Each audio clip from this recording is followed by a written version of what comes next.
Hello दोस्तों, स्वागत है मेरी एक और नई कहानी में। तो चलिए शुरू करते हैं।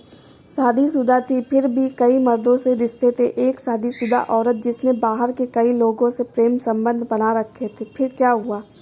ये सवाल समाज बड़े तानों और घृणा के साथ पूछता है, लेकिन किसी ने कभी ये जानने की कोशिश की कि एक औरत ऐसा क्यों करती है? क्या वो बस बदचलन होती है, या कहीं वो भीतर से एक टूटी आत्मा होती है? ये कहानी है सविता की।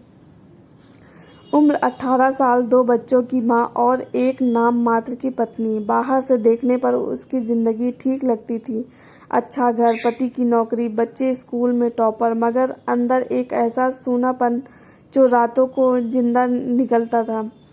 उसका पति सौरभ एक जिम्मेदार आदमी था, पर सविता के लिए नहीं, बस उस परिवार के लिए जिसकी तस्वीर वह समाज को दिखाना चाहता था। सविता ने पहली बार किसी को चाहा, अपने योगा टीचर को। वो उसकी आंखों में देखता था, उसकी बात सुनता था, और उसके हाथ छूने में इच्छा नहीं, इज्जत महसूस होती थी। वो रिश्ता छिपा रहा कुछ महीनों तक, फिर धीरे धीरे एक और दोस्त, बच्चों के स्कूल से, फिर ऑफिस में एक पुराना कॉलेज फ्रेंड। सविता को आदत हो गई थी उन स्पर्शों की, उन बातों की जो उसके पति ने सालों से छीन ली थी।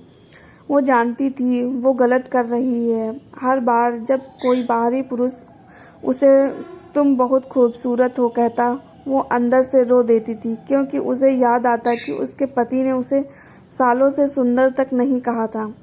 एक दिन उसकी छोटी बेटी ने कहा, माँ, पापा कहते हैं आप अब पहले जैसी नहीं रही। क्या आप बदल गई हो? उस रात सविता आईने के सामने खड़ी थी, चेहरा थका हुआ पर आंखें सजग।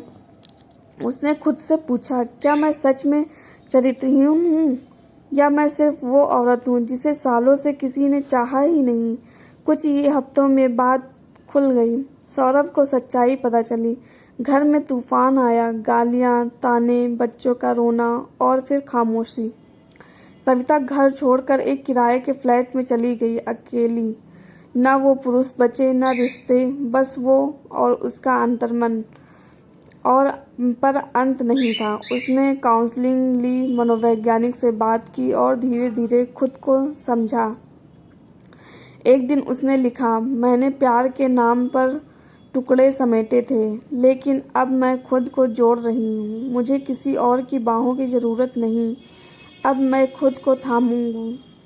आज सविता एक एनजीओ में काम करती है, ऐसी महिलाओं के लिए जो शादी में सिर्फ पत्नी बनकर रह गई हैं, औरत होना भूल चुकी हैं।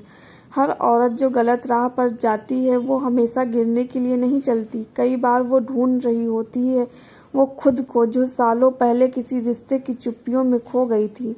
हम उसे दोषी कहने से पहले उसके आंसू पढ़े। शायद वो किसी को नहीं चाह रही थी, बस चाहती थी कोई उसे चाहे। अगर यह कहानी आपकी आत्मा को छू गई हो तो कृपया शेयर करें, ताकि कोई और सविता समय रहते खुद को खोने से बचा ले।